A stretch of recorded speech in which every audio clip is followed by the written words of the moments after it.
Obrigado, Ingrid. Boa tarde.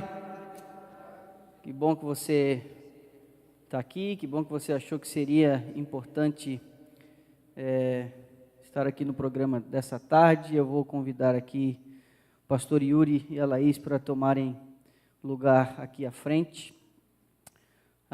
Você que me ouve aí pelos corredores da igreja, pelo sistema de som, eu vou convidar que você venha aqui para o santuário, onde nós vamos começar aqui o nosso bate-papo. Eu tenho a impressão que isso pode ser muito enriquecedor, porque ao longo da semana a gente vai descobrir um monte de coisa, mas hoje à tarde, quem sabe, nessa conversa mais informal, nós vamos poder também até tirar aqui algumas curiosidades e eu mesmo tenho, ao entrar em contato um pouquinho com a cultura, através deles, a leitura que eles fazem do ambiente, da vida que levam hoje, tenho ficado realmente muito impressionado como esse mundão afora é diferente e os desafios que é a gente adaptar uma mesma mensagem a realidades tão diferentes. E eu queria começar aqui hoje, porque uma das coisas que eu acho que mais impressiona a gente é que há 4 anos atrás vocês não sabiam absolutamente quase nada sobre a Mongólia e muito menos imaginar que aprenderiam um idioma como esse. Queria que vocês falassem um pouquinho do idioma, porque o idioma sempre representou uma barreira para o avanço da comunicação, né? Uma barreira tão evidente que no início da igreja cristã apostólica o Senhor teve que vir de forma sobrenatural sobre os apóstolos, lhes conferindo o dom de línguas, porque seria um embaraço para o avanço do evangelho. Aí daqui a pouco chegam lá vocês 3, porque o caçula foi gerado e nasceu lá, a gente vai falar um pouquinho disso depois, mas chegam vocês 3 lá, numa coisa completamente diferente, numa raiz de idioma completamente diferente, não é uma língua prima, uma outra grafia e tudo mais. Eu queria que vocês narrassem um pouquinho para a gente o que foi essa barreira e como ela tem sido vencida. Não sei quem quer começar, de vocês dois. Bom, realmente, quando a gente chegou lá e que a gente começou a ver a escrita, né, que é o alfabeto cirílico, eu olhei assim, eu não sei nada. Nem adivinhando qual era a palavra, você não sabia. E o interessante é que assim que a gente chegou, a gente teve que aprender a desaprender. Éramos crianças. Para pedir uma água, você não sabia. A gente só apontava assim, era tudo mímica. Eu quero isso aqui. E ela ia lá e aí dava para a gente a água. A língua, ela é bem gutural, ela é uma língua forte. Você, quando tem 2 pessoas conversando, ou 3, enfim, você acha que eles estão brigando, mas não, eles estão conversando. É uma característica forte da língua, ela é viva. E a gente ficou 1 ano estudando. Quando eu fui para lá, eu não sabia inglês, e eu estudei inglês durante o ano, e o Uri, ele já sabia inglês, e ele estudou mongol. Então, você aprender inglês num lugar que é completamente diferente, você sai assim, eu estou mais confusa do que tudo, né? E hoje, eu não falo fluentemente mongol, mas eu entendo bem, e vez ou outra, né, amor? Eu entendo mais do que ele. Aí eu digo, a pessoa falou isso. Ele, não, mas eu não entendi assim. Eu falei, pergunte a ela, mas ela falou isso. Aí ele vai e confirma, nossa, não é que você mesmo entendeu direitinho, né? Então, falar é mais difícil, consigo ler pontualmente, agora falar. Agora, deixa eu te fazer uma pergunta. houve momentos em que os sentimentos da impotência, a incapacidade de se comunicar, como é que você administrou esses sentimentos? Foram difíceis? Como é que foram muito agudos? Eu acho que, para mim, em assim particular, de todos os nossos desafios, o mais impactante foi a língua, porque você não conseguir se comunicar com as coisas básicas da vida, pediu uma orientação, direção, uma água, você se sente incapaz.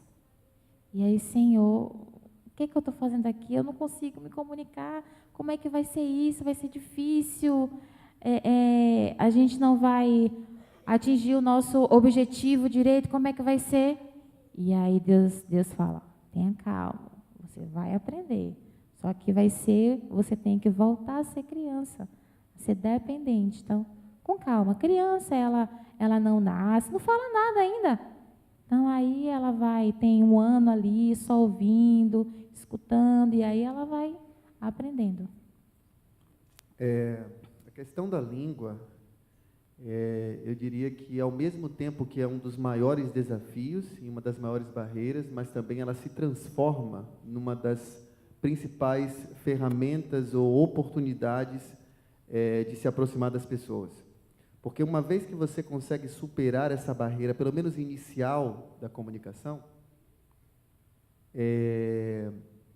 você consegue criar pontes incríveis com as pessoas. Porque mesmo aqueles que falam um outro idioma, como o inglês, no caso, na Mongólia, né? O russo também é falado por muitos, principalmente pelas pessoas mais velhas, mas mesmo que você fale o inglês e que eles estejam te compreendendo, a reação quando você fala a língua local é completamente diferente, completamente distinta. Você cria uma conexão automática com o indivíduo, automática. Você fala 2, 3 frases e a pessoa automaticamente já se conecta com você. Como elas reagem quando porque evidentemente você não é um mongol olhando para você, você não tem a estatura, o porte físico, tipo de cabelo, porque nesse caso está tudo faltando e tal. Mesmo que tivesse cabelo, não ia ter. Como é que elas reagem quando uma figura nitidamente de fora está falando o idioma dela? Com espanto, a princípio, sempre é um espanto, é uma surpresa, as pessoas juntam pessoas na rua, né? Se eu começo a conversar com alguém de forma particular na rua, junta uma roda de pessoas para ficar assistindo a conversa. Parece quando está alguém jogando dominó, né? Que junta aquele povo ali para ficar olhando, e aí fica o pessoal observando, assim, surpreso, a princípio quase chocado, porque é muito raro realmente, salvo casos de estrangeiros casados com mongóis, né? Seja homem ou mulher, que muitas vezes não falam mongol, porque acabam se descansando, já que o cônjuge fala, então acaba não falando. Após esse choque, com curiosidade, eles sempre fazem muitas perguntas: por que nós vivemos ali, de onde nós viemos, o que nos levou à Mongólia. É motivo de orgulho para eles ver você falar? Então vem esse segundo passo. Eles ficam extremamente, eles se sentem valorizados e respeitados, valorizados. Porque a sua língua materna fala ao seu coração.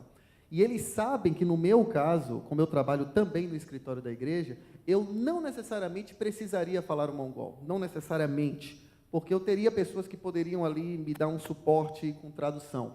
Mas quando eles notam que mesmo alguém que fala inglês, eu me esforço para falar com essa pessoa em mongol, então isso para eles demonstra um respeito. Puxa vida, ele poderia estar falando numa outra língua que seria pelo menos mais confortável para ele, no entanto, ele está se esforçando para falar na minha língua. Então, isso realmente é algo que faz toda a diferença. Eu, no meu caso, né, dediquei, já que minha esposa já explicou, ela ficou focada no aprendizado do inglês, eu fiquei dedicado exclusivamente 1 ano estudando formalmente o mongol, e continuo a estudar, mas agora por mim mesmo, né, no contato com as pessoas, enfim, e na imersão da língua em si. Mas, para mim, é uma prioridade. O aprendizado da língua local no campo missionário, para mim, é fundamental. Hoje você fala português? Sim, ainda falo. Inglês, espanhol, mongol, francês, e está dando os primeiros passos no italiano. o que a língua mongol tem de peculiar em relação a essas outras que você diz é só ali? Em relação a essas outras que você citou, não tem nenhuma relação, nenhuma sequer. Mas eu digo a forma, uma característica só dela em termos de se expressar, que as palavras às vezes têm mais, tem mais de um significado. A língua mongol ela é uma língua muito, eu diria, direta. Ela é muito direta ao ponto. Não existe uma abstração na língua. As palavras elas representam de fato o que é. Entende? Não há uma palavra e a palavra não é que a palavra não tem um sentido. Ela sempre representa. Vou dar um exemplo. Quando você fala que está ocupado ou quando você fala que está livre, né? Available. Para ocupado, você fala zavgui. Se você está livre, disponível para alguma atividade, você fala zavte. Por quê? Porque o zav é a palavra que significa estar livre. Então, o zavte, é a preposição com. Então, sempre eles colocam no sufixo. Então, zavte, com liberdade. Zavgui, gui é a negativa. Toda vez que você quer negar alguma coisa, é a palavra igui. Então, bergui, não tenho. Zavgui, não liberdade. Então, com liberdade, não liberdade. É bem assim, direto. Então, uma vez que você aprenda o radical da palavra, basta você fazer essa negativa ou afirmativa, ou seja, você não precisa de duas palavras, entende? É isso que eu quero dizer. Então, ela é bem direta. Outra coisa, como o Laís já falou, ela é bem gutural, e a sociedade mongol valoriza muito a virilidade masculina. Então, como eu aprendi inicialmente o mongol com as mulheres, minhas professoras eram mulheres, então o meu mongol era limpo, digamos. E isso era um problema para mim, porque eu virava um motivo de gozação. Os homens falavam, você fala como uma mulher. E hoje eu tenho que falar de forma mais, digamos assim, suja no sentido de não falar corretamente. Eu sou obrigado a não falar corretamente a língua para não soar dessa forma mais feminina, o que cria uma barreira, de fato. Um dos valores para um homem na Mongólia é essa virilidade. É quase uma agressividade. Isso é valorizado pelo homem. Então, por exemplo, se eu for cumprimentar alguém, ou for agradecer alguém, obrigado em mongol é ba'irsla. O L é is, a letra L é is. Então eles falam ba'irsla. Se eu falar assim, eu estou falando como uma mulher. Para eu falar como homem, eu tenho que falar primeiro za, que é ok. Tipo, za é tipo, alright. Então você fala za ba'irsla. Você tem que falar desse jeito. Za ba'irsla. Bem gutural e quase é outra pessoa, incorpora outra pessoa. Za ba'irsla, menino. Tem que se jogar de qualquer maneira, meio arranhando a garganta de qualquer forma. Assim. Ok, deixa eu tornar aqui a coisa um pouquinho mais interessante. Você narrou um episódio. Desculpa, mas não. Eu amo eles demais para poupá-los dessa representação. Quando você percebe que está realmente entendendo uma coisa, é que você consegue compreender as coisas mais triviais, né?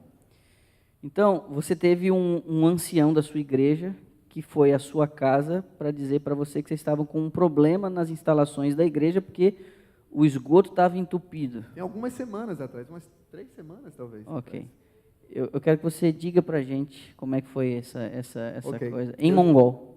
O nome dele é Nyamka e eu não conseguia compreendê-lo. Interessante, ele é uma das pessoas mais difíceis de compreender, porque ele é muito, muito do countryside e é muito forte o sotaque dele. E ele fala para dentro, enfim, é realmente difícil. É mais difícil entender os homens do que as mulheres. As mulheres é bem fácil de entender.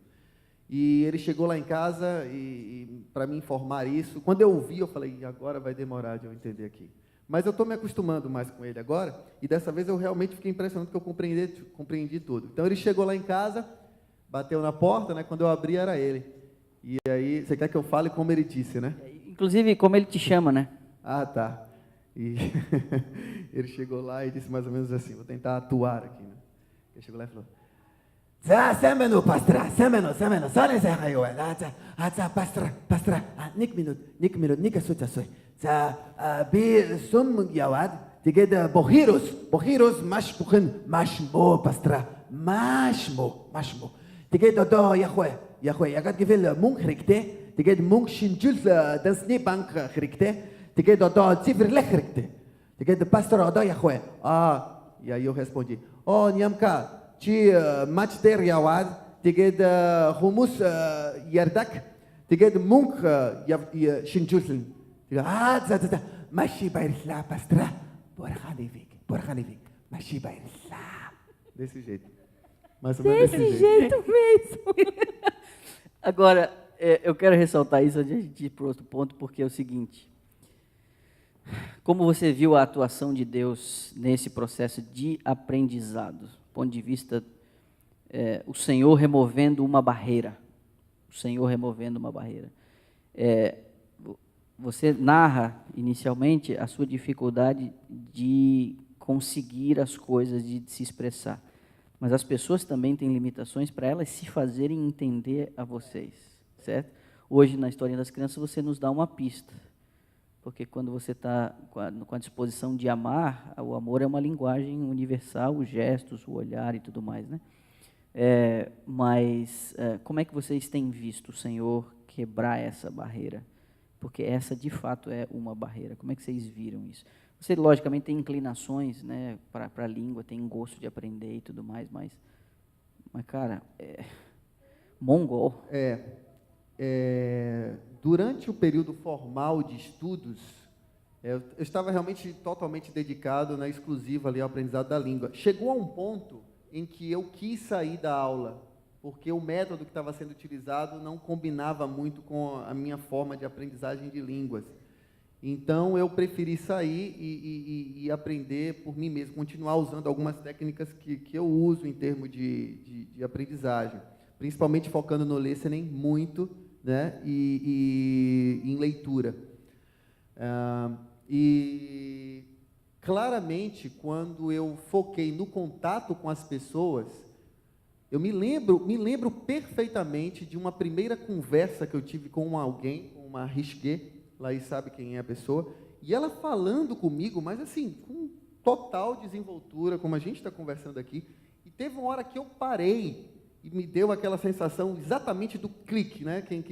A maioria aqui, obviamente, tem uma segunda língua, seja o português ou o inglês como segunda língua, e você sabe aquele momento em que dá aquele clique da língua que você fala, caramba, né? Você não está mais traduzindo a língua na sua cabeça, esse é o ponto. Você não usa mais uma outra língua de referência. A língua em si faz sentido para você. Então, quando isso começou a acontecer, foi quando, de fato, eu vi assim, uma atuação quase sobrenatural, eu diria mesmo. Sabe? A união, né, do esforço humano e do auxílio divino ali, produzindo esse nível de comunicação. Realmente foi assim, emocionante até. Porque ela falando e eu pensando comigo, como é que eu estou entendendo isso que essa mulher está falando? Foi realmente assim, impressionante. Porque a língua mongol é muito diferente. Eu estava conversando com algumas pessoas e o inglês ele segue a estrutura de sujeito, verbo, objeto. Né? Sujeito, verbo, objeto. A língua mongol é sujeito, objeto, verbo. Então, o verbo sempre vem no final da frase. O que, por sinal, é uma vantagem depois de um tempo. Então, um exemplo que eu comentei, inclusive, com alguns. Você não fala, eu comprei um carro. Você fala, um carro comprei. Sempre é nessa ordem. Então, uma das dicas é focar no verbo do final da frase. Quando você entende o verbo, você consegue ter uma visão geral do que está sendo falado. Laís, nasceu na Bahia, foi criada em Pernambuco, a terra dos coqueiros, né? Como é que é aquele trechinho lá? Salve a terra dos coqueiros de Belém. Chega, senão eles vão cantar aqui. Comendo cuscuz com chá. Rapaz, Comendo cuscuz com chá. Eles me incomodam a cada aniversário, ano novo, Natal, eles cantam essa. Quando ela vai para Recife, desculpa interromper, quando ela vai para Recife, muda, vira a chavezinha e começa a falar com totalmente sotaque pernambucano. Total. Aí nós temos uma baiana pernambucana. Uma peba. Fisioterapeuta, estudou numa das nossas universidades, casou com um pastor, teve a oportunidade de servir como esposa de pastor num distrito, ele como líder de jovens, de repente, do outro lado do planeta. O que mais te chocou lá? O que mais que você olhou e disse assim, eu não sei se tem que ver com a culinária, se com a questão de estrutura de cidade, se o clima, o que mais te chocou? E aí você já vai pensando para a sua também. Quem sabe ainda é choque, ou quem sabe só chocou no começo? Qual pergunta é essa?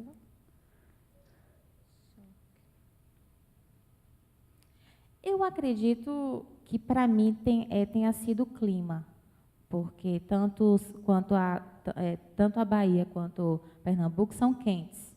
O clima é bem quente. E aí, quando a gente viajou para lá pela primeira vez, a gente saiu, estava dando, eu acho que 30 e poucos graus, não foi? 31. E aí a gente já sai do aeroporto resgatados, porque a gente não tinha roupa. Você acha que tem roupa de frio, mas você não tem roupa. Então, fomos literalmente resgatados com bota, com casaco, com gorro, com tudo, para um frio de menos 25. Então, eu cheguei, o que eu estou fazendo aqui? Foi chocante quando a porta do aeroporto se abriu. Eu realmente não esperava aquele impacto. Então, isso foi o que... Então, quando está chegando novembro, aí é que está iniciando o inverno mesmo. Só que, por incrível que pareça, cada ano é único, é singular. Esse ano, verão, era para ser muito quente, mas está sendo um ano extremamente chuvoso. No ano retrasado, foi um ano que teve um dia, deu 40 graus. Os mongóis estavam literalmente derretendo, falaram, isso nunca aconteceu aqui. Então, quando tem um verão muito forte, o inverno também vai ser muito rigoroso. Então, o clima, está aí o clima. Eu diria o clima, sem dúvida alguma, como o principal fator assim, de algo que realmente chocou muito. Eu lembro claramente, quando eu consegui visualizar a Mongólia do avião, a primeira vez que eu olhei, que eu falei, isso é a Mongólia, foi assustador, porque eu via um deserto, porque a gente sobrevoou o deserto de Gobi, e literalmente era um mar de gelo, um mar, né?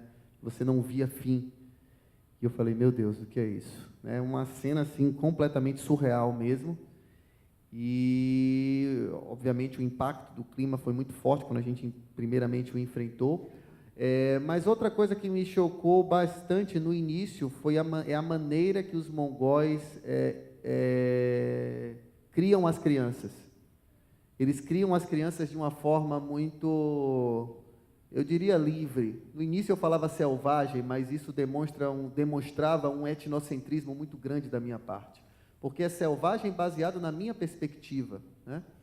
E, na prática, você começa a entender que há um motivo para aquilo, para aquela forma de criar as crianças. As crianças são completamente livres e independentes na Mongólia.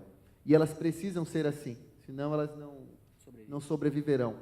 E você vê crianças, meu filho é considerado uma criança já responsável por um outro bebê, sabe? Você vê crianças da idade de Kauai, com 5 anos, cuidando de um outro bebê na rua, sozinho. Né? Você pergunta, cadê os pais? Não, está em casa, o garoto está na rua.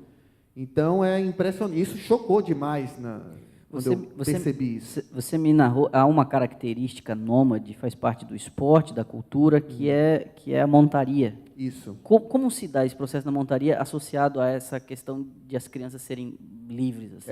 Há um ditado na Mongólia que diz que a criança aprende a cavalgar antes de caminhar, né? E tem até um provérbio, na realidade, em mongol, deixa eu ver se eu lembro. É alguma coisa, é um trocadilho, na verdade, eu acho que eu não vou lembrar agora. Tipo assim, se você não tem cavalo, você não tem perna. É alguma coisa assim, mas que em mongol fica engraçado o trocadilho, eu não lembro exatamente como. Mas as crianças a partir de 2 anos de idade, já aprendem a cavalgar. 2 anos de idade, as crianças já sabem cavalgar, né? E os mongóis, eles são realmente exímios cavaleiros, ao ponto de conseguir conduzir um cavalo apenas com as pernas, sem mãos. Por quê? Sem utilizar as mãos. Tradicionalmente, primeiro pela cultura de guerra do país, né, o Império Mongol, poucas pessoas realmente sabem dessa informação que eu vou dar, isso não é ignorância, não deixa de ser uma ignorância pelo fato de nós, no real sentido da palavra, né, pelo fato de desconhecermos, mas eu diria que é uma falha do nosso sistema educacional no Ocidente de não enfatizar a história da Ásia, né? E o Império Mongol foi o maior império em extensão territorial da história. Quando eu falo isso, algumas pessoas falam, não, você está equivocado. Eu falo, pesquise. Maior que o Império Romano. Mas muito maior, muito maior. Em extensão territorial não há nenhum outro império que se compare ao Império Mongol. Então, nesse período, o que fez a diferença foi a montaria. A montaria e o arco mongol. O arco mongol era um R15, digamos, né? Ele é diferenciado, tem um shape diferenciado. E por conta disso, eles cavalgavam, né? E, ao mesmo tempo, vinham com o arco. Então, esse era o grande diferencial. E as espadas aqui. Então, eles usavam 2 espadas na mão. Eles lutavam com 2 espadas. Esse era o diferencial também. Então, eles estavam cavalgando em meio à guerra lá, enquanto o outro exército estava em infantaria, eles vinham com a cavalaria e dizimando as pessoas realmente, e utilizando apenas os braços, né, e as pernas conduziam. Então, hoje, há na Mongólia, até falei um pouco, um período do ano chamado Nadam. Nadam significa literalmente jogos, são uma espécie de Olimpíadas Mongol que acontece todo ano, e para o país, é o período do maior turismo lá, e existem as corridas a cavalo. Pela primeira vez nós fomos assistir as corridas esse ano, antes nós só assistimos pela TV, porque é fora da cidade. Então, nós fomos assistir dessa vez e nós vimos crianças de 6 anos de idade, ok? De 6 a 12 é o período, só são crianças que correm, é o esporte nacional. Entenda, é como se fosse o Super Bowl daqui, esse momento. E as crianças de 6 a 12 anos de idade, elas correm uma distância de até 30 quilômetros em cima de um cavalo, muitas vezes sem sela, só no pelo, no meio do nada, né? Uma criança de 6 anos de idade. Então, é mais ou menos assim que funcionam as coisas. Puxa. Culinária. Hoje, você citou superficialmente, para alguns ali na hora do almoço, com um pouco com maior detalhe, como a gente está falando de 9 meses com os rios congelados, como é o regime, a dieta de um mongol, basicamente, e alguma curiosidade da dieta das crianças. Fala um pouquinho para a gente. Quem sabe até, se quiser usar algum artifício que esteja já aqui, fazendo essa associação. Bom, basicamente, eles comem carne, mas é muita carne, muita mesmo, de manhã, de tarde, de noite, qualquer hora é hora. Geralmente, eles comem 2 refeições ao dia, por questões mais econômicas, então são 2 refeições. Eles comem, então, basicamente carne, muita carne. Carne de que animal? Carne de vaca e de ovelha. Ok. Cavalo também comem, mas não é tão... Não é dia a dia. O cavalo é um animal meio que tem um status mais elevado na Mongólia. Em celebrações especiais, Sim, se comeria quase carne sagrado, de cavalo. é quase sagrado. Não chega a ser sagrado como a vaca na Índia, por exemplo, mas ele tem um status realmente elevado, de honra. Ok. Que eles bebem? Porco, muito pouco. Ok. Basicamente, ovelha e boi. Vegetais. Vegetais é basicamente batata e cenoura, que é o que a terra consegue produzir. Então, frutas e as outras verduras é tudo importado. Então, vem da onde? Coreia? Coreia, vem das Filipinas. A gente já viu banana do Uruguai. China, Equador, Rússia. É bem variado isso. E, já como o Yuri falou hoje de manhã, como cerca de 60% da população vivem no Gap District, eles não têm acesso a frutas. Então, é mais leite, carne, batata, farinha. Então, o que eles comem muito é sopa. Sopa do que você possa imaginar. Sopa de leite. Quando a Leite com? carne. Leite com carne. Quando a gente viu pela primeira vez que a irmã da igreja estava, né, fazendo o almoço para a gente, porque todo sábado, após o culto, a gente tem o almoço com a igreja. Todas as igrejas de lá são assim. Então, a irmã estava lá, né, fazendo o almoço, toda feliz, trouxe o leite congelado, e aí ela estava lá descongelando, botando chá verde, e aí ela foi colocando sal, aí eu, amor, você está vendo o que eu estou vendo? Ela está botando leite. Então, vai fazer o quê para o almoço? Né? Porque na nossa cabeça é o quê? Feijão, arroz, são comidas separadas, né? Não, eles... Carninha, né? Só que eles não. É um único prato. Então, se é arroz com batata, cenoura, picadinho e carne. Só. Não há muita variedade, como a gente gosta, né, gente? Então, quando ela fez aquilo dali, eu falei, amor, não sei se... E olha que somos, assim, abertos... Tomate também, né, filho? E olha que nós somos abertos a, assim, provar comidas deles e tudo. A gente não é enjoado, né, em relação a isso. Então, aí o Yuri olhou assim, tá, amor, vamos tentar, né? Nossa, quando eu botei a primeira colherada, eu amei. Eu falei, nossa, que negócio gostoso. Ainda bem, né? Ainda bem que gostou. E ainda pedi para repetir. Agora, o que dão para criança como chupeta quando ela é bebezinho? A gente tem até essa foto, eu acho que eu tenho que procurar onde está essa foto para tentar mostrar durante a semana. É comum você ver a criança com uma coisa assim na boca, né? E você olha, mas o que é isso? É uma coisa branca. Parece uma chupeta. Parece uma chupeta. E ela fica sugando, como uma chupeta mesmo, esse é o propósito. Mas, na realidade, é gordura pura. Gordura da cauda de ovelha, né? E é interessante porque você olha e você tem essa reação natural, né? Eu também tive a mesma reação.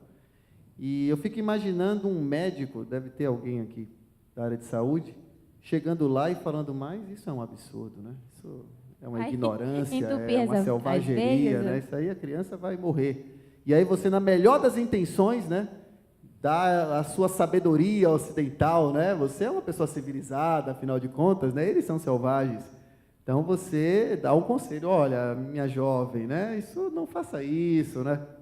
Isso faz mal para a criança, e você dá uma aula para ela, né? Sobre problema de artérias e por aí vai. Em 2 dias a criança morre. 2 dias ela vai morrer.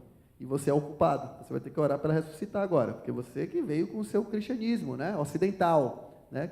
Que não é o cristianismo bíblico, muitas vezes. E tentando impor coisas que nada tem que ver com a realidade local. E, na realidade, a gordura, nesse caso, é fundamental. Aquilo ali serve realmente para manter a criança e é assim que eles vivem, é assim que eles sobrevivem durante todo esse período, né? Porque essas pessoas, elas realmente têm muita limitação e a maioria delas não tem possibilidade alguma de ter dieta vegetariana, mesmo que ela decida ter, o que é praticamente impossível, porque, entenda, não comer carne na Mongólia, eu compararia a alguém chegar para você e dizer assim, você não pode mais beber água. É exatamente isso que acontece na cabeça dele, o que está acontecendo na sua cabeça. É algo inconcebível. Porque carne para ele é tão essencial quanto água é para você. E acredite no que eu estou dizendo, essa é a mentalidade. Entende? É algo milenar, a pessoa não tem outra coisa para comer. Então, quem mora no countryside, eles não têm, não é nem que ele não quer comprar ou que ele não possa comprar, não há o que comprar, não há o que comer. Então, ou é carne ou é carne. E leite e produtos derivados do leite, como esse daqui. Por sinal que eu desafio alguém que tem aí... Kawai vai oferecer? Deixa eu mostrar aqui para o pessoal. Eu vou provar para vocês que isso aqui é possível de ser comido, ok? Meu filho, se tivesse acordado o Kael, ele certamente devoraria tudo isso aqui. Isso aqui chama-se de... comendo e pronunciar essa palavra é difícil. Aros. Okay. Aros. E o aros é... como eu posso definir? Dry yogurt. Ok. É dry yogurt. E é diferente de tudo que você pode já ter provado. Se você tiver coragem de provar alguém se candidata? Vê se tem alguém. Leve ali, Kawai. Leve ali. Quem levantar a mão aí. Ok. A ambulância está preparada, pastor? Ok. Depois que vocês provarem, eu vou dizer como é que ele me convenceu ontem a comer. Não, é melhor falar logo. Espere, Kawai. Não. Eu vou falar então. Vou falar. Melhor falar. Ele falou assim, você quer isso aqui, rapaz? Ele falou assim, só coma, não cheire. Se você cheirar, talvez você mude de ideia no meio do caminho. Então é melhor você comer sem cheirar. Não esquece do Cláudio aqui na ponta, aqui, ó, por favor. É porque o cheiro não é muito convidativo. Agora, leite de vaca. É leite de vaca. Enquanto eles vão pegando, explica pra gente aqui esse pano azul, por favor. Isso é uma espécie de doce, tá? É uma espécie de doce. Um na candy. Mongólia, eles consomem isso quase que obsessivamente. É como se fosse o brigadeiro pra gente. É verdade. É o aros É um brigadeiro. pro mongol. É nesse nível mesmo. Eu vou segurar o microfone aqui, e aí você fica aqui, um de frente pro outro aqui, explica pra gente... Mas o pessoal tá corajoso. Não, viu? o pessoal aqui é fera. Eles comem coentro, depois que você come coentro, qualquer coisa. É um desse aí, não vai fazer mal. Vem aqui, Yuri. De frente aqui. Explica pra gente o que significa esse pano azul. Eu vou colocar aqui o microfone e tal. Eu não sei se... Precisa desse aqui também? Precisa desse aqui também? Precisa, né? Tem que segurar ali, né? Como eu sou o mais velho, teoricamente eu preciso segurá-lo, né? Olha lá, tem gente ali querendo, Kawai. Come, Clarice, come, Clarice. Come.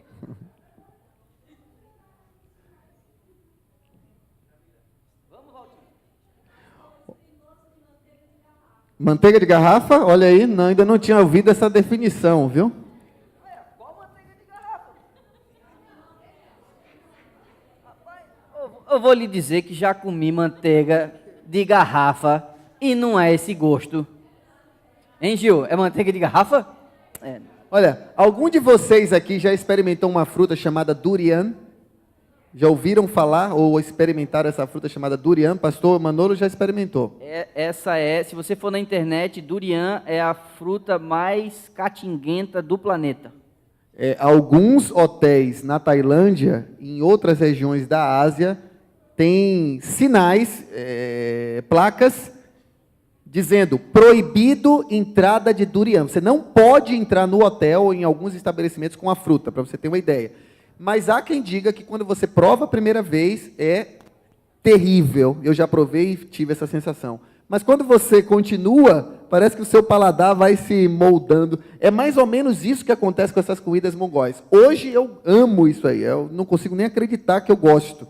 Mas eu gosto. E tem outras coisas, pastor, que eu esqueci de falar, viu? Se alguém quiser, estiver apto aí a experimentar um leite chamado Eric. O pastor Manolo até está me apelidando, me chamando de Eric agora. Porque tem o Eric, e o Eric é literalmente leite de égua. Leite de égua, ok? E ele é uma espécie de champanhe na Mongólia, ou seja, ele só é utilizado em ocasiões assim extremamente especiais, refinadas, enfim, mas é interessante o Eric também. Então, se eu recebo você na minha casa, como é que é? Como é que se dá isso aí? Tá, você vai fazer? Você vai fazer ou eu faço? Ok. Normalmente a pessoa chega com esse pano nada mais é do que um símbolo, na realidade, dos céus. Os mongóis, tradicionalmente, eles creem, isso retornando muito na história. Hoje a Mongólia é um país tipicamente budista, um budismo tibetano, a gente pode falar um pouco sobre religião também, mas originalmente eles são animistas, né? E a principal divindade é chamada de Tingir. E Tingir literalmente significa os céus, ou alguns traduzem como o Senhor dos céus. E o pano é um símbolo justamente do Criador, ou seja, daquele que traz vida, daquele que sustenta a vida. Então eles usam o pano, que não está associado necessariamente a essa ou aquela religião, faz parte da cultura de forma geral. Os adventistas fazem isso também, os mais tradicionais, obviamente, os mais ocidentalizados já não fazem mais. Mas eles chegam com esse pano e chegam com uma ayek, o nome disso é ayek, mas um pouco maior, né? Isso aqui é só uma réplica, então maior assim, mais ou menos, um pouco maior do que essa que vocês viram aí também, cheio de leite normal, okay? De vaca, não de Eric. Às vezes pode ser de Eric, dependendo do momento do ano. E ele vem com isso e ele te oferece. Se você for mais novo que ele, se o seu, no meu caso, eu sou o host, ela é a guest, então eu só entrego assim para ela, mas ela me devolve e ela toma o leite. Se ela for mais velha, eu entrego o pano e ela leva o pano. Isso é na recepção da casa. Então, os mongóis eles têm uma tradição de hospitalidade muito grande. Isso aqui, pastor, acho que é importante também a gente falar, já que está falando de leite. Isso é muito interessante. Eles têm, volto a dizer, isso também é uma réplica, tá? Isso aqui é um balde grande, na realidade. Isso também é grande, uma espécie de colher. E eles enchem isso de leite e todos os dias pela manhã, religiosamente, eles pegam esse leite e eles lançam 3 vezes aos céus. 3 vezes aos céus. E isso se deve ao fato de que eu compararia o leite para o mongol está como o sangue para o hebreu. Né? Quando a gente vê ali as leis cerimoniais no Antigo Testamento, o sangue como símbolo de vida, né? Levítico 17:11, se eu não me engano, que fala sobre isso, o sangue é vida. Então, o leite para o mongol é um símbolo de vida, por isso ele oferece o leite para a pessoa. Então, ele pega isso e ele oferece aos céus. Originalmente, volto a dizer, os animistas eles estão fazendo isso a Tingir, aos céus mesmo, de forma geral, a uma entidade não pessoal, né? E isso é uma forma de oração. Isso é uma forma de oração. Nas culturas asiáticas, de forma geral, a palavra ela não tem muito peso, mas os gestos, as atitudes, né, as cerimônias, elas comunicam muito. Então, isso é literalmente uma oração sem palavras. Eles estão devolvendo a vida, né, como um símbolo de reconhecimento. Ou seja, você me deu e eu reconheço. É quase uma espécie de como era feito um sacrifício de gratidão no passado, né, pelos hebreus. Ou seja, você derramar o leite é uma forma de oferta e de expressão de gratidão e de reconhecimento. Então, aquela senhora Yandin, ela chegou para mim e me fez essa pergunta, pastor Manolo. Yuri, ela me disse, eu tenho o costume de todos os dias pela manhã oferecer leite aos céus. E ela foi muito direta para mim. Ela me perguntou, eu posso continuar fazendo isso? O que é que vocês diriam para ela? Eu parei, olhei bem fundo para ela e a minha mente teológica ocidental me forçava a dizer, claro que não, isso é um paganismo, você não pode fazer isso. Mas eu parei, raciocinei bastante e fiz uma pergunta para ela, ao invés de responder. Eu perguntei para ela, o que é que isso simboliza para você? Eu aprendi com ela isso. Falei, o que é que isso simboliza para você, Yandinho? O que é o leite? Por que você faz isso? E ela me disse, o leite é vida. E eu faço isso para representar a gratidão que eu tenho pela vida que eu recebo do Criador. E eu disse a ela, continue fazendo. Mas agora, ao oferecer, lembre-se que você está respondendo e agradecendo ao seu Salvador Jesus Cristo. E ela continua fazendo. E essa é a devoção matinal dela, além da leitura da Bíblia, além da oração, é uma forma que ela continua orando e agradecendo a Deus, né, de forma contextualizada a sua própria cultura, a sua própria cosmovisão. É onde eu entro agora para o próximo ponto. há entre os estudiosos do comportamento humano, antropólogos, sociólogos, uma crítica muito forte ao processo de evangelização. Nós vemos algo semelhante na colonização do Brasil, por exemplo, né? E a colonização do próprio Estado norte-americano, onde os índios foram catequizados, e nesse processo era-lhes quase que obrigatório deixar alguns dos seus hábitos, alguns dos seus costumes de lado, porque estavam diretamente associados ao paganismo e tudo mais. Vamos conversar um pouquinho agora sobre como não violar a mensagem bíblica, contextualizando ou tornando essa mensagem bíblica relevante à cultura que se quer alcançar. E aí eu faço ainda uma observação. Muitas vezes, ao ministrarmos a palavra e ao pregarmos a igreja, nós estamos falando de uma mensagem essencialmente oriental. A mentalidade bíblica é uma mentalidade oriental, existe uma cosmovisão cristalizada que não tem que ver com essa nossa percepção aqui do Ocidente, e que a gente contextualizou para tornar a coisa um pouco mais entendível. Às vezes tem coisa que não faz o menor sentido e a gente precisa recorrer ao contexto histórico, contexto literário e tal, para que a gente possa entender. Um exemplo, você lê a parábola do filho pródigo, você vê o pai correndo para abraçar o filho no portão, na entrada da aldeia, né? Tipo, a gente lê aquilo, ok, o pai estava super feliz. É uma atitude ordinária. Saiu correndo. Não, no Oriente, um homem idoso, um homem respeitável, jamais correria em público. É vergonhoso. O que torna o ato muito mais significativo. Ou seja, a gente precisa contextualizar, ok. Então, como que a sua mente, o que aconteceu com vocês? Como que hoje você consegue equacionar ao pregar o evangelho? Você acabou de dar um exemplo aqui, né, com aquela senhora, mas a mensagem bíblica sem comprometê-la, mas ao mesmo tempo tornando culturalmente contextualizada e relevante. Ok, that's a tricky question. Porque o que acontece é encontrar o equilíbrio disso. Eu costumo dizer que a pregação do evangelho, para que realmente seja o evangelho eterno, precisa de duas coisas. Ela precisa ser biblicamente fiel, mas ao mesmo tempo culturalmente relevante. Se faltar um desses dois fatores, não é o evangelho.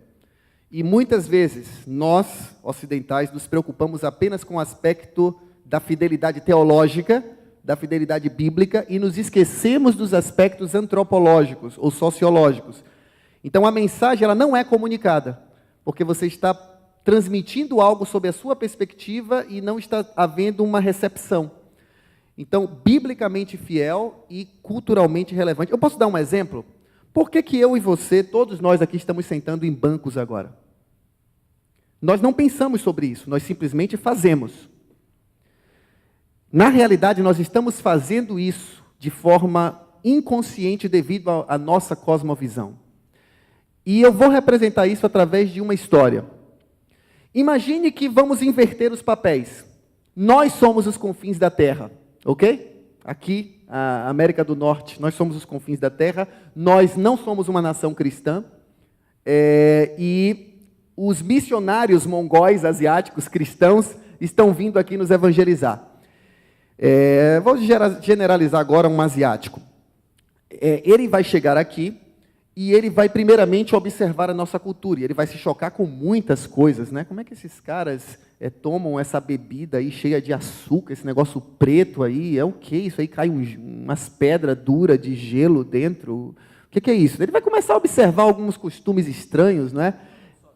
Falando sozinho na rua, né? Umas coisas assim muito estranhas, mas tudo bem, ele vai aceitar, ele é tolerante para com os selvagens, e ele vai começar a observar algumas coisas. E logo, logo ele vai notar um costume quase obsessivo, um costume por plataformas. Ele vai notar que as pessoas sentam em plataformas. Ele vai notar que as pessoas dormem em plataformas. Ele vai notar que as pessoas comem, colocando suas comidas sobre plataformas. E ele vai começar a se questionar, mas que coisa estranha, que obsessão, o que é que eles têm a ver? Será que é alguma coisa ritual? Será que é alguma coisa religiosa? Ele não vai entender, mas ele vai continuar observando. E um certo dia ele vai visitar uma família para evangelizá-la, né? E ao chegar lá, ele nota que uma das crianças deixa cair um negócio de plástico que ele usa na boca, né? E ele pensa, mas plástico, né? Que pessoa não saudável, né? Por que eles não colocam gordura na boca dessas crianças? E a pessoa está ali a criança está com um plástico na boca e sugando aquele plástico, ele desesperado, essa criança vai engolir isso, vai se engasgar, né? E de repente a criança deixa cair o plástico, né? Traduzindo o bico, o pacifier no chão, mas ele percebeu que a jovem senhora, a dona da casa, havia varrido o chão ali pouco tempo antes. Mas quando o plástico da criança cai no chão, a criança naturalmente tenta pegar e colocar na boca, mas a mãe, numa atitude instintiva, dá um tapa na mão dela e diz, não coloque o bico na boca, porque o chão está o quê? Sujo. E aí ele entende que toda essa obsessão, o fato deles sentarem sobre plataformas, cadeiras, comerem sobre plataformas, mesas e dormirem sobre plataformas, camas, é simplesmente porque existe uma verdade, um axioma na minha e na sua cabeça. Simplesmente o chão é sujo. Agora, um asiático não. Ele senta no chão, come no chão e deita no chão. Por que ele faz isso? Simplesmente porque a verdade na cabeça dele é outra. O chão é limpo.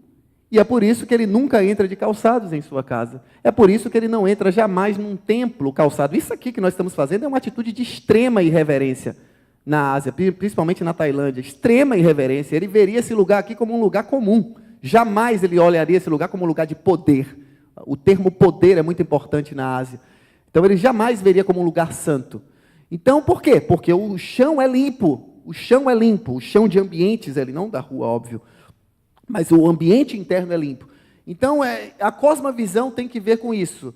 São coisas que estão lá no bem deep, é o core, né, da nossa maneira de enxergar, de entender a realidade, é o filtro que nós usamos, e muitas vezes inconsciente, nós não sabemos daquilo, até nós nos confrontarmos com uma outra cosmovisão.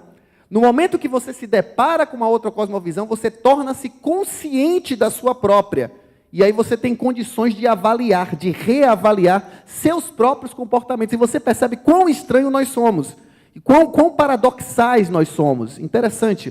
Então, voltando ao ponto específico da contextualização, quando a gente estuda missiologia mais profundamente, isso é um debate já de longos anos. O termo contextualização é um termo relativamente recente. Então, eles usaram a expressão não sei como traduzir em português, indigenization, alguma coisa assim.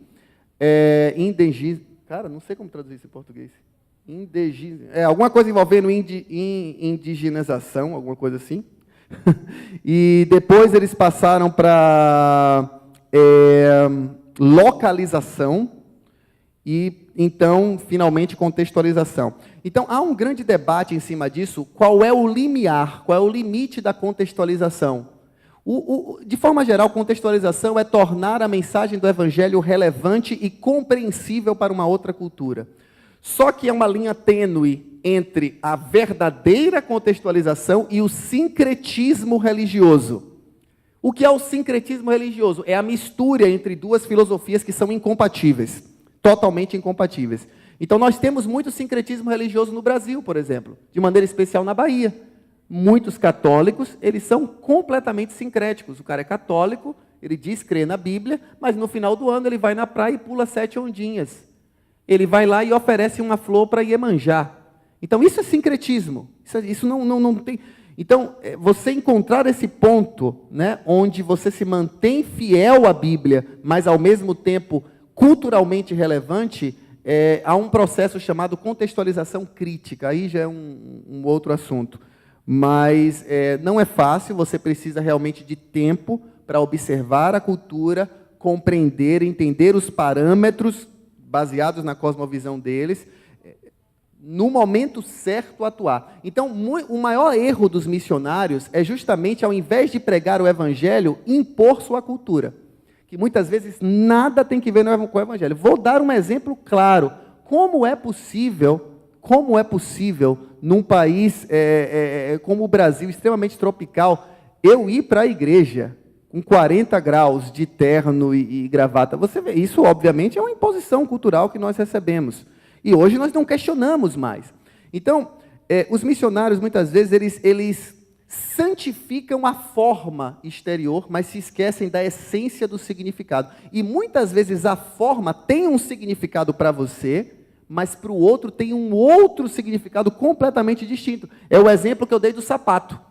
Então, para nós, usar sapato da igreja é algo normal, mas para eles é um símbolo de profanação. Então,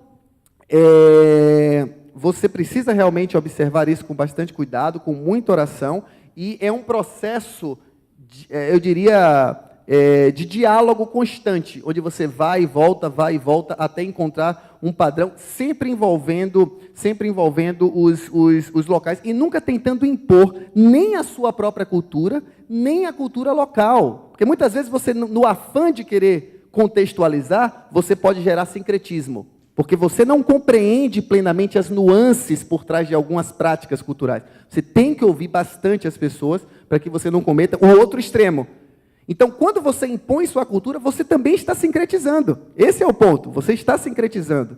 Mas quando você também over-contextualize, você está sincretizando da mesma forma. Você gera algo externo ao cristianismo. Então, isso é perigoso. Mas é necessário. É um risco que precisa acontecer. Se você olha e lê o livro de Atos dos Apóstolos, você vai perceber sincretismo durante todo o processo de crescimento da igreja. Todo o processo. É um processo natural. É natural. Ninguém muda de cosmovisão assim de uma hora para outra. Então, ele é um processo gradativo que deve, obviamente, ir em direção da mensagem bíblica. Mas não existe uma cultura cristã. Isso é o que eu quero dizer. Não existe uma cultura cristã. Todos têm que agir desta forma, desta maneira, cantar esta música, vestir esta roupa. Não existe isso. A Bíblia, ela é completamente transcultural. Ela se adapta, ela encaixa em todas as culturas do mundo. E a maior representação disso é a própria encarnação da palavra de Deus, que é Jesus Cristo, né? A gente vai falar um pouco mais sobre isso em um dos temas da semana. Fala para a gente, ainda dentro desse panorama, como hoje você equaciona na sua cabeça diferença com defeito? Boa pergunta. Eu me disciplinei a todas as vezes que eu me chocava com algo que era estranho, muitas vezes até, eu diria, grotesco, né? Algo chocante. A nossa tendência natural é nos proteger e dizer isso é errado, isso não pode, julgar. E julgar na hora, a gente julga, justamente baseado nos nossos filtros, né? É natural. Nós enxergamos o mundo com as nossas lentes. Esse é o ponto da cosmovisão. Para você tem que trocar de lente, senão você não vai enxergar. Você vai ver com a sua lente. Então, existem diferentes lentes culturais. Então, uma vez que você percebe que a sua lente não está ajustada, você tem que trocá-la. É como alguém que vai constantemente, né, no médico e precisa ajustar o grau. Então, você precisa fazer esse exercício constantemente. Então, eu constantemente ouvia alguma coisa e falava, não, mas isso é um absurdo, cara, isso está errado. Não tem como fazer isso, sabe? E eu me disciplinei com a seguinte atitude. Quando eu vejo algo, eu falo para mim mesmo. Enquanto eu, de fato, não compreender o que é isso não é errado. Isso é apenas diferente. Esse é um exercício que precisa ser feito. Caso contrário, você certamente vai você vai ser um empecilho para a contextualização, porque você vai julgar e vai dizer, não, isso não é um elemento bíblico. Quem disse? Talvez não seja um elemento da sua cultura, mas a sua cultura não é o padrão bíblico. Esse é o ponto. A nossa cultura não é o padrão bíblico. Então, a nossa cultura é nada mais do que a expressão da nossa cosmovisão, mas não necessariamente ela é o padrão. Esse é o ponto. Então, baseado nessa concepção e nessa compreensão que hoje eu tenho, eu inicialmente, nunca julgo algo certo ou errado de primeira. Mesmo que eu tenha a impressão, isso é muito bom, vou usar. Não. Não é certo nem errado a princípio. É apenas diferente. Isso não é relativização, ok? Não é relativismo de dizer, tudo pode, depende. Não, não, não. É prudência antes de avaliar, seja como certo ou errado, liberar ou proibir, é apenas diferente. Até que eu tenha tempo suficiente de observar. E detalhe, uma vez que você, junto com a sua comunidade local, julgue que algo é antibíblico naquela cultura, você não pode simplesmente tirar. Se você tirar impondo, não, eu sou o pastor, vamos tirar, isso aí é pagão, não. Por exemplo, o lance do leite. Se eu dissesse para aquela mulher só assim, não, isso aí você está oferecendo aos espíritos, não faça mais isso tem relação com o animismo, não tem nada a ver com a Bíblia e por aí vai, sabe o que poderia acontecer com ela? Ela ia continuar fazendo underground.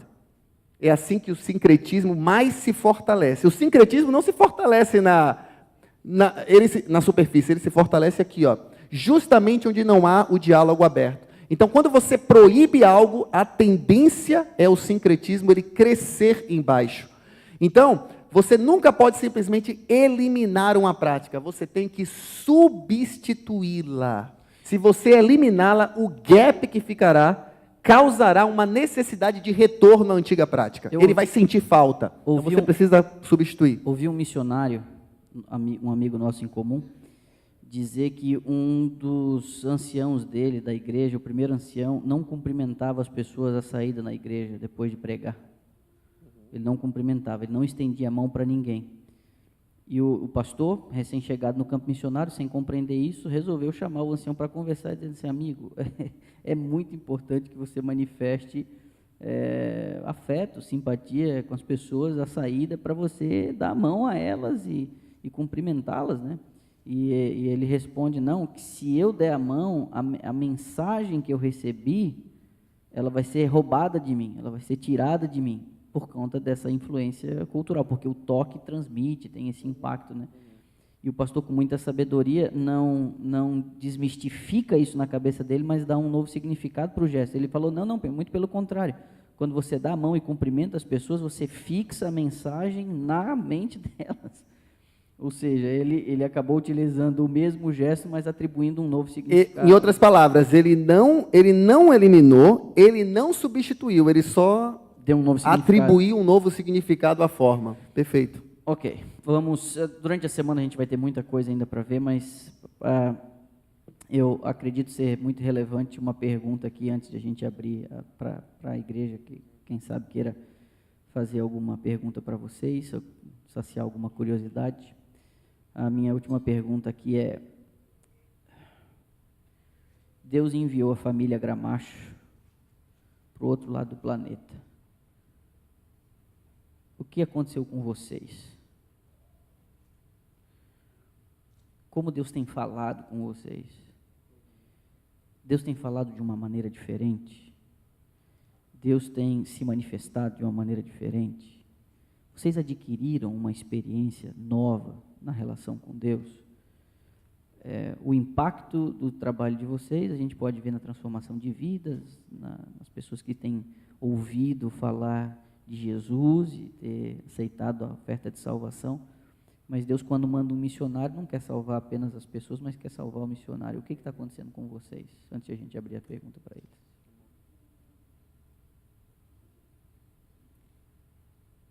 Eu acredito que Deus ele tenha nos ensinado a ter paciência e a esperar.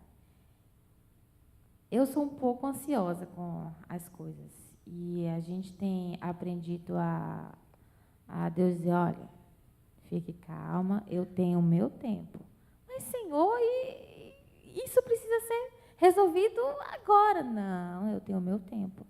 E isso a gente viu na prática, mas, assim, na pele, 2 vezes. Uma foi com o nascimento do nosso filho. Isso é uma outra coisa à parte que vale muito a pena ser dito. Mas, só para tentar resumir, foi no período que Yuri iria viajar para as Filipinas, para um dos módulos dele do doutorado. e ele iria nascer e eu iria ficar sozinha com um recém-nascido e com o Kawai pequeno. E eu, Senhor, eu estou longe de casa, eu estou longe da minha família, como é que vai ser? Como é que eu vou sobreviver a essa situação? E Deus falou, tenha calma, eu já estou providenciando, já estou cuidando de tudo. E Deus, ele agiu de uma forma assim magnífica. E o que as mulheres mongóis fizeram por nossa família, eu não tenho o que descrever. Elas cuidaram de mim, cuidaram do meu filho durante um mês que Yuri estava fora de casa. E foi algo assim que eu não pedi para elas. Elas simplesmente fizeram uma escala e todos os dias tinha alguém indo cuidar de mim, porque eu tinha feito cesariana, então iam cuidar de mim, fazer comida para mim, para que eu tivesse forças para amamentar. Eu tinha a casa limpa, saíam com o Kawai para que eu pudesse dormir. Então, foi algo assim que falei, Senhor, o Senhor é magnífico. E o outro momento foi... Eu esqueci. Muito leite de égua. Muito leite de égua na cabeça gera esses brancos. Muito queijo também leva. Eu diria que tem sido uma experiência transformadora em todos os sentidos, né, do ponto de vista pessoal e ministerial. E fala então. Lembrei, desculpa. Foi no dia para a gente viajar, porque a gente iria passar antes na Coreia para o Congresso de Missões. Foi horas antes do nosso voo. A gente comentou com o pastor Manolo.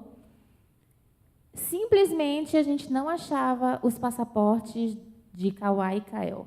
Faltando 2 horas para o voo, a gente não achava.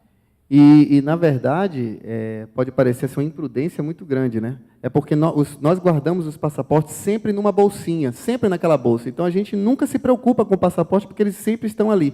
E, por pouco, a gente não pegou essa bolsa, como normalmente a gente faz, e foi para o aeroporto. Quando eu peguei a bolsa, o Espírito Santo literalmente falou comigo e falou, cheque o passaporte.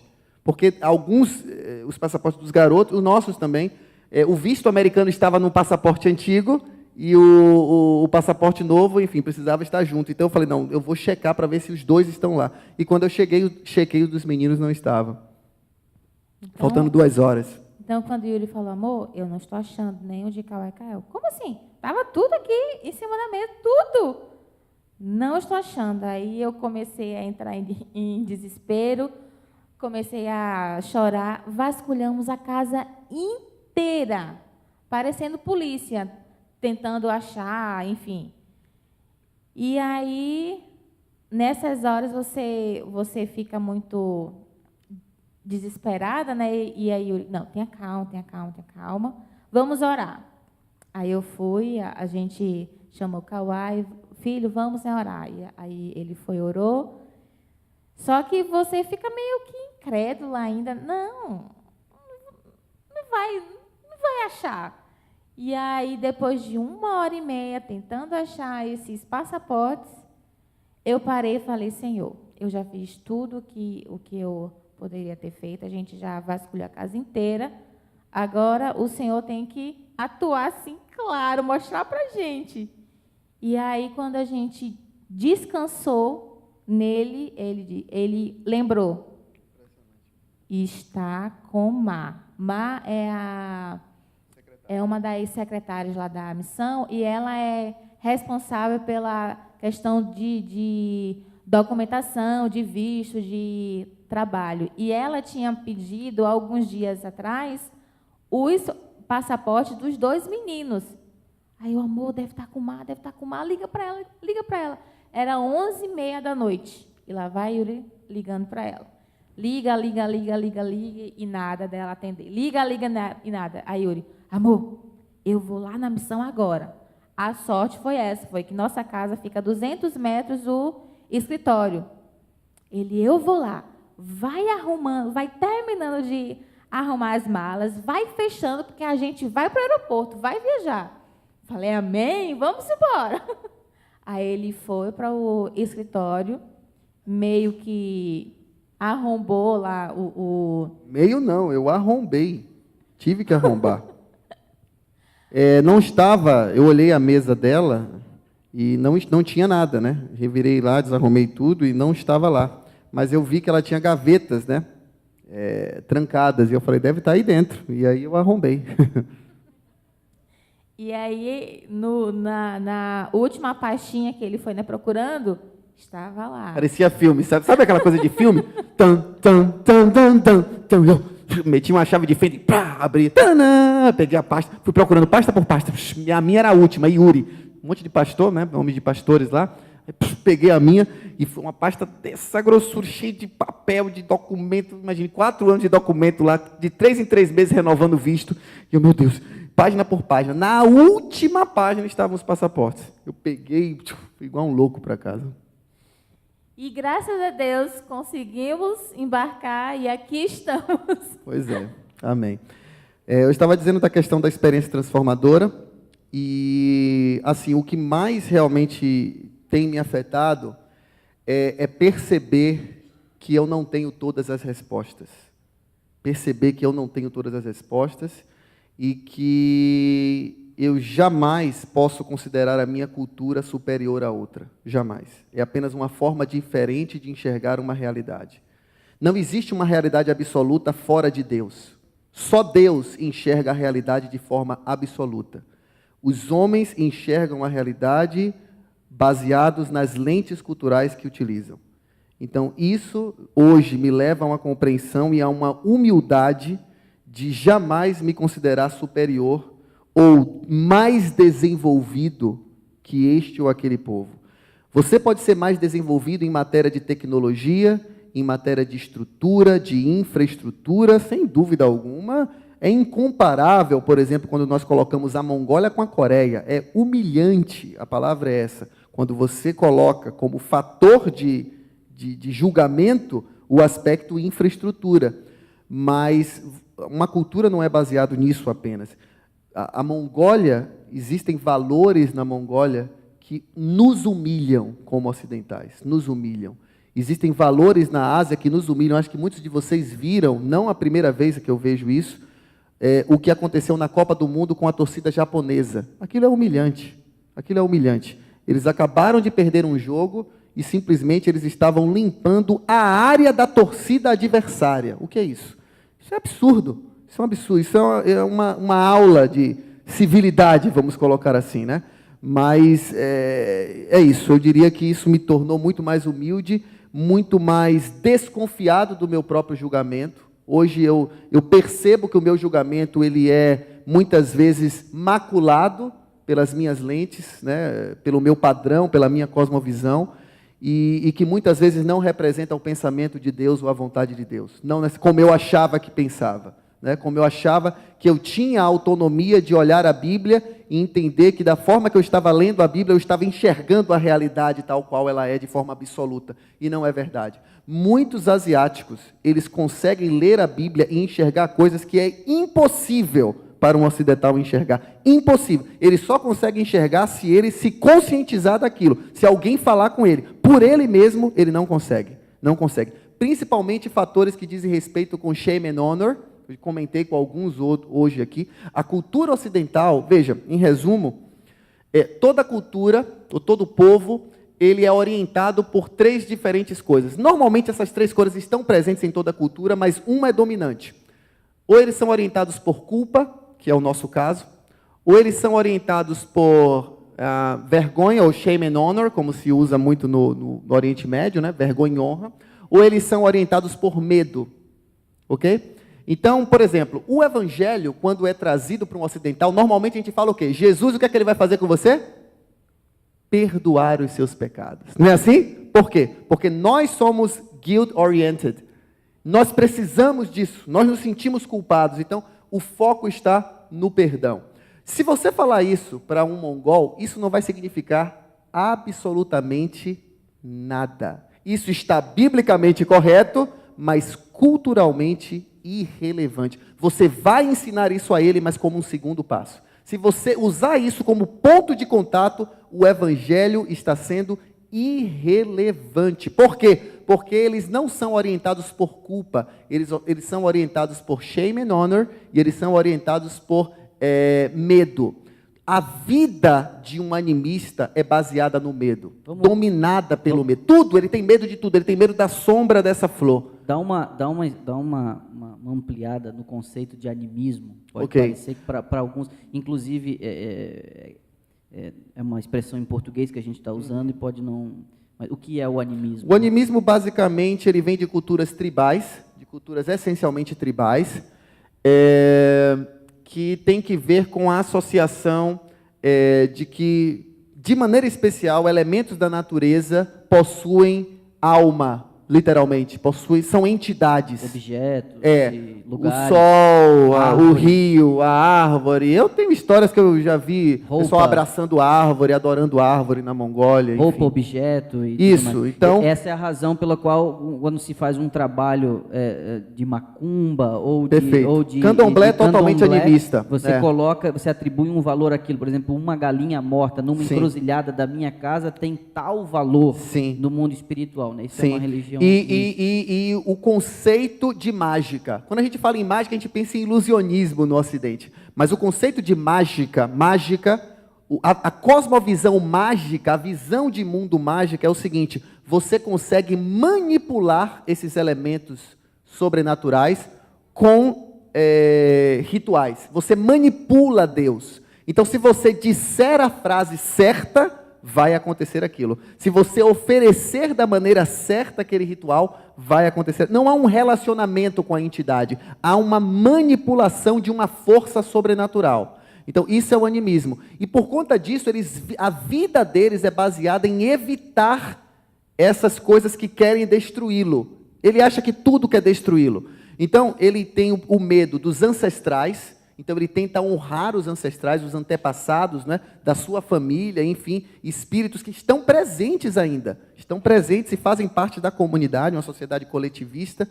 E eles têm medo também dessas entidades naturais. Então, o tempo todo eles estão tentando e procuram xamãs para isso, para as coisas ordinárias da vida. O cara está doente, ele vai no xamã. O xamã é como uma mãe de santo. O xamã seria como uma mãe de santo, um líder religioso que entra em transe, usando, muito parecido com o candomblé, por sinal, usando tambores. A diferença é que ele mesmo faz todo o processo, ele não tem outras pessoas que o auxiliam.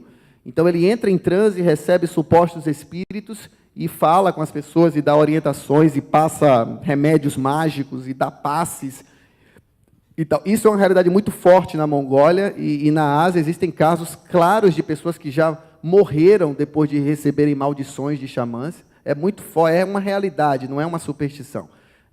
Para a mente ocidental é difícil de entender isso, mas é uma realidade, o mundo espiritual é real mesmo, está presente. Muito forte na África também. Muito forte na África. E para estes, a contextualização da mensagem bíblica, não levando em conta a culpa, mas o medo, você apresenta o evangelho como? Você tem que apresentar o evangelho, primeiramente, apresentando o poder de Deus. Deus como sendo poderoso para protegê-lo. E você encontra isso na Bíblia, sim ou não? Sim. Claro, é por isso que eu disse aqui, repito, a Bíblia é transcultural, ela atinge essas 3 dimensões de cultura. Então, da mesma forma que a Bíblia diz que Deus perdoa os seus pecados e lança os seus pecados na profundeza do mar, a Bíblia diz que Deus é o Senhor de quê? Dos exércitos, que Ele é todo poderoso, que não há, quando Deus quer, quem impedirá. Então, esse tipo de versículo, ele é extremamente impactante para um animista, porque o que ele quer é saber se o Deus que você está apresentando vai protegê-lo dos espíritos e do mundo. Se esse Deus ele não é poderoso o suficiente para protegê-lo, ele não tem interesse nele. Então, esse conceito de perdão, ele não sente culpa. Essa culpa, como nós sentimos, claro que ele sente. Eu digo, não é um fator primordial para a sua conversão, né? E a questão da shame and honor também é fundamental. Você vê isso com a Bíblia, é basicamente shame and honor. Tem várias histórias da Bíblia que nós, eu digo você com certeza, nós achamos que entendemos. Achamos que entendemos em nossa soberba intelectual. Mas quando você, de fato, olha sobre o prisma do shame and honor, a história se transforma completamente. É impressionante. Não é que ela amplia, ela se transforma muitas vezes com um significado diferente do que você achava. É impressionante isso. Volto a citar a parábola do filho pródigo, porque quando ele pede a herança, na realidade ele está lançando vergonha sobre o pai. Perfeito. Porque perfeito. a herança só era dada em caso de morte. Então, quando ele pede a herança, ele está desejando a morte do pai. Perfeito. O que para nós aqui não faz muito sentido, mas para uma cultura oriental baseada no shame and honor. Isso. Por exemplo, o que acontece? A sociedade americana, a sociedade brasileira, o Ocidente de forma geral, é muito individualista. Eles respeitam a individualidade. Então, você decide, ninguém se mete na sua vida, né? None of your business, e acabou. Mas, em sociedades como a mongol, a coletividade é fundamental, porque sem ela você não sobrevive. Sem a coletividade não há sobrevivência. Então, tudo é em conjunto, tudo é decidido junto, não há conceito de privacidade, como eu falei aqui. As pessoas trocam de roupa na sua frente na Mongólia. Você vai num ginásio como esse aqui que nós temos, quando eu fui a primeira vez jogar basquete com os mongóis, eu estava sentado aqui, o rapaz que era o JA da Mongólia estava sentado ali. Mulheres, normal, assim como vocês estão. O cidadão simplesmente se levantou e começou a tirar a calça, na frente de todo mundo. Na frente de todo mundo, ele tirou a calça, ficou de cuequinha, aquela cuequinha assim bem, né? Ficou de cuequinha, assim, tentando ser discreto, mas não estava se escondendo, normal. Tirou, colocou um short, normal. E só depois eu entendi, né? Porque o cara cresce numa guerra onde não há paredes, então isso para ele é normal. E eu estava falando sobre o que mesmo? O leite de égua está batendo de novo. O conceito do shame and honor. Sim, mas eu não sei porque eu falei da cuequinha do rapaz. Tentando lembrar agora. Eu acho que porque eu comi aquele negócio também, não sei agora. Mas basicamente é isso. Eles se preocupam. Sim, da coletividade. Então, recentemente aconteceu isso comigo. Uma senhora, não tão idosa quanto a Yanjin, se converteu e ela era uma das mais animadas. Isso é doloroso para mim falar. Uma das mais animadas, mais felizes. Com a conversão, estava assim, você via no rosto dela a luz, sabe, brilhando.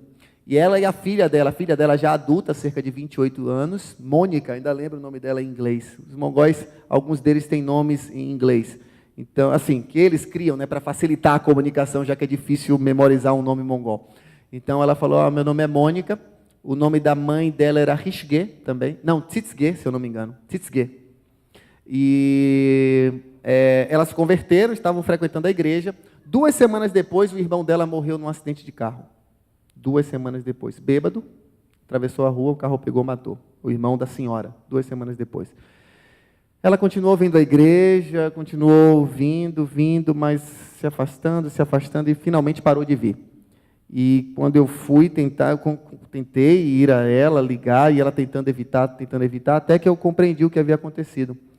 É praticamente impossível você resistir à pressão familiar, porque você não ter família na Mongólia é a maior vergonha que existe, você não ter uma família por trás de você.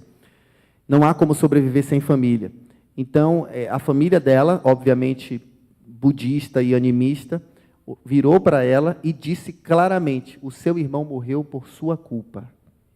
Por sua culpa. O fato de você ter parado de oferecer incensos aos ancestrais os fez angry e eles mataram seu irmão. Foram eles que mataram, porque você está servindo esse Deus estrangeiro agora. E isso é muito complicado. Se já é difícil para nós sofrer a oposição familiar, na sociedade mongol é praticamente impossível você resistir, porque você tem que romper com tudo que é sua base. E elas pararam de ir à igreja. Isso foi uma falha minha, eu admito. Foi uma falha missiológica minha, porque eu não tinha dimensão de quão forte era isso, e eu não a havia vacinado para isso. Então, quando a doença veio, ela veio de uma forma, infelizmente, já numa fase praticamente terminal. Tentei outras abordagens, mas é muito forte, é muito forte. Então, ela trouxe vergonha à família, entende? Ela trouxe vergonha à família. E esse conceito de lose face, né, eles fazem de tudo para fazer o oposto, né, para save face. E a forma que ela tinha de fazer isso era abandonando a igreja. Enquanto ela continuasse na igreja, a marca da vergonha estaria sobre ela e sobre a família. Isso é algo que a gente não entende. A gente não entende. Eu compreendo, mas eu não consigo vivenciar ou dimensionar quão forte é isso de fato, porque não faz parte de mim, né? Ok. Gente, eu queria dar chance, quem sabe, de alguém fazer alguma pergunta. Nós estamos realmente com horário avançado, vou perdendo aqui a noção, mas eu acho que pelo menos 2 ou 3 perguntas. Eu vou até lá e aí vamos tentar saciar, quem sabe, aqui uma outra curiosidade. Valtinho. Pastor, eu terça-feira escutei algo, então quero trazer assim para os valores espirituais da Angola, de Mongólia, como é que existe o respeito para com o matrimônio, com o casamento. Uma candidata ao Senado americano, essa semana foi eleita terça-feira pelo seu partido, e ela é muçulmana, é angolana. E o repórter comentou que ela casou com o irmão. Então, trazendo assim para o lado espiritual, até o repórter comentou, ninguém comentou nada, porque ela vem de um partido liberal, e ninguém também quis trazer à tona, porque ela é muçulmana, então, respeitaram. É um tópico sensível aqui. Exatamente. Você queria saber, então, a realidade matrimonial? Bem, os mongóis são monogâmicos, o que facilita para nós, diferente dos muçulmanos, é um desafio missionário trabalhar com muçulmanos por conta disso, porque sinceramente, o que você faz? O que você faz? Se você tem uma pessoa, uma família, um homem que tem 3 mulheres que são completamente dependentes dele, com um bando de filhos, né, com todo respeito, como na Mongólia, onde filhos é símbolo de prosperidade, nós somos quase considerados crianças da Mongólia com 2 filhos. Você só é considerado um homem respeitável a partir de 4 filhos. 4 filhos. Então, é muito parecido com o Antigo Testamento, tá? Não está muito longe da Bíblia, estão mais próximos do que a gente, na realidade, nesse conceito. Filho é sinônimo de bênção, de prosperidade, é segurança. Eles não têm FGTS, né? Eles não têm aposentadoria. Então, são os filhos que é a segurança do futuro.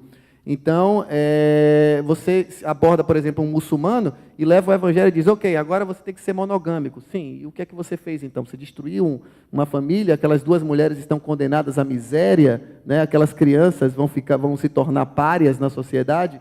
Será que é isso que o evangelho veio trazer? Então, eu não estou dizendo que você tem que dizer para elas continuarem juntos do mesmo jeito, mas tem que se encontrar uma solução. Não é tão simples quanto parece. No caso da Mongólia, eles são monogâmicos, não há problema. Mas a sociedade mongol é assim, eles não são muito restritivos com relação à intimidade sexual. Isso é algo que vai de encontro, muitas vezes, aos princípios tal qual nós cremos, ok? Tal qual nós cremos. Por que eu estou falando isso? Porque o conceito de casamento, ele pode variar de uma cultura para outra. Então, por exemplo, você vê claramente no caso quando o servo de Abraão traz a esposa para Isaac, não é isso? Rebeca, né? Quando eles trazem Rebeca, o que acontece? Foi bonita a festa de casamento que eles tiveram, né? Não houve festa de casamento. Ela chegou, entrou na tenda e a gente sabe o que aconteceu. E aí? Deus os recriminou, aquilo foi fornicação, o que é que foi? Então, assim, nós temos que realmente ter muita ponderação em alguns aspectos desses, e os mongóis enxergam mais ou menos assim. Uma vez que você teve intimidade, eles não conseguem enxergar essa coisa de ter que ter uma cerimônia formal, ou ter que ter um papel que te autoriza ter uma intimidade sexual, é uma outra forma de compreensão, mas nós enfrentamos isso como igreja, é uma situação delicada, porque nós, como igreja mundial, temos uma posição que não é tão sensível a esses aspectos culturais, então nós temos que lidar com essas 2 situações, a posição oficial da igreja e, de fato, a realidade local. Então, não é fácil. Então, Hoje, na Mongólia, eu conheço diversos casais da igreja, diversos, muitos, que tiveram relações, obviamente, tiveram relações sexuais antes do casamento, e por força, obviamente, da questão da igreja e tal, acabaram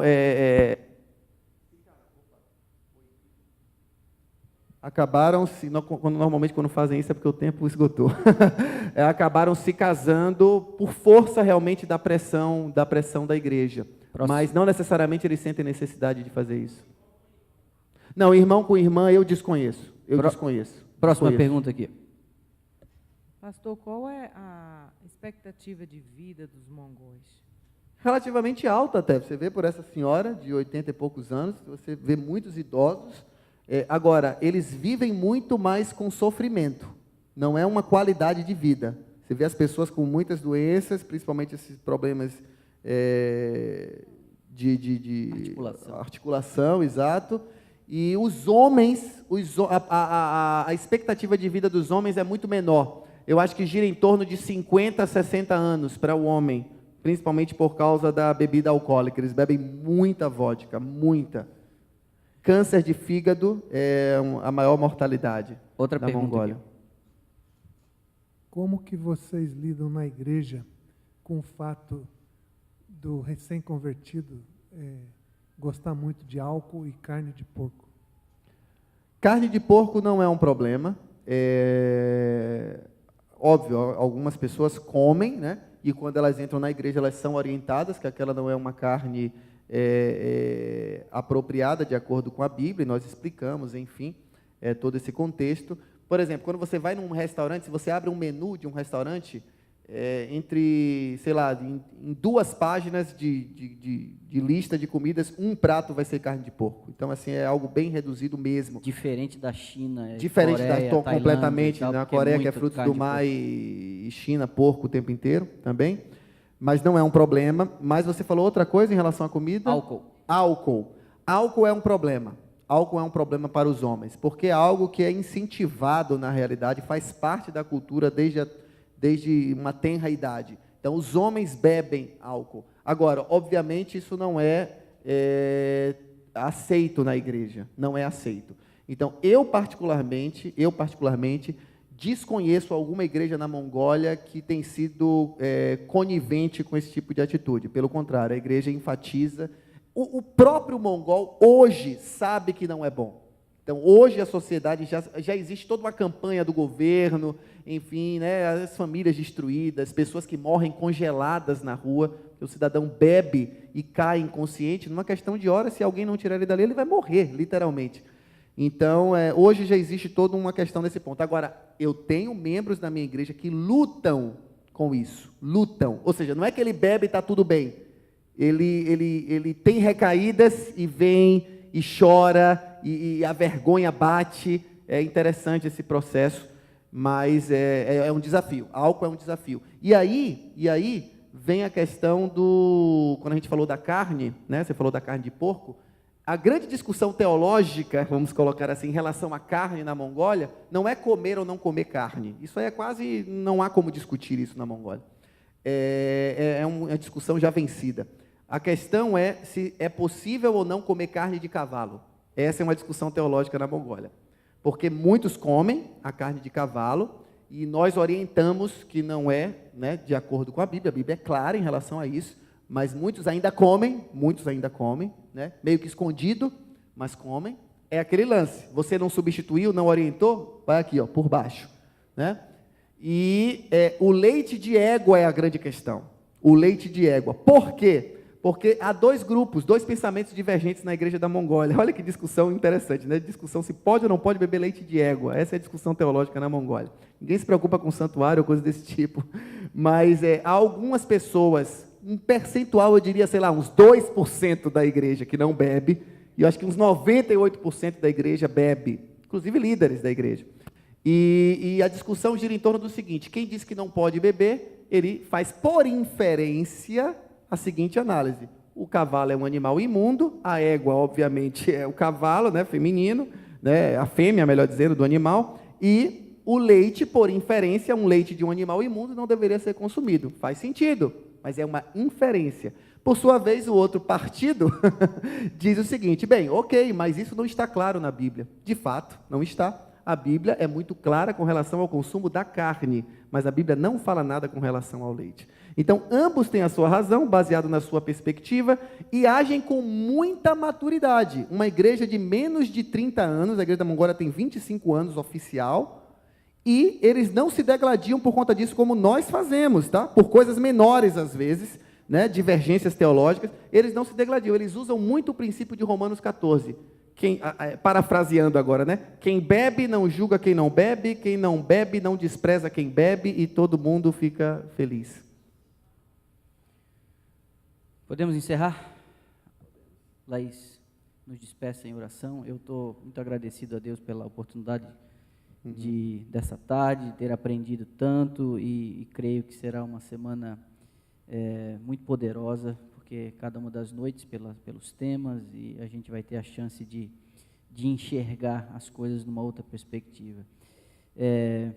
Eu tenho uma grande honra de recebê-los aqui, e espero que a experiência até aqui adquirida de vocês, de alguma maneira, seja transmitida à nossa comunidade. Amém. Vamos levantar para a gente orar, gente? Vamos. Oi, William.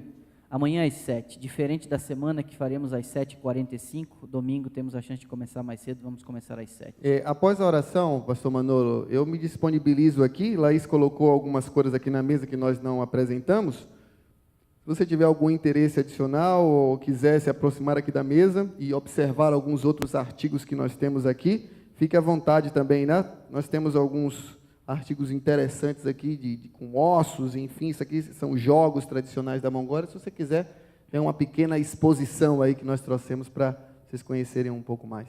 Vamos orar. Oremos.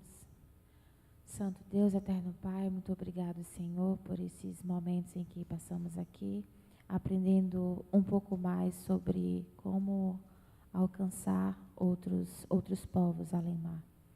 Que o Senhor venha estar com cada família aqui e que eles sintam que, independente aonde eles estejam, eles também podem atuar como missionários. Fica, Senhor, com essa semana, que ela é desconhecida para a gente, mas a gente sabe que o Senhor já tem abençoado e vai estar do nosso lado. Que as famílias possam vir todos os dias e que possam se sentir inspirados com as histórias que vêm de Ti. Fica conosco, em nome de Jesus. Amém. Obrigado, gente. Então, fiquem à vontade, os que quiserem vir aqui, dar uma espiadinha, ele ainda se dispõe aqui a dar uma outra explicação.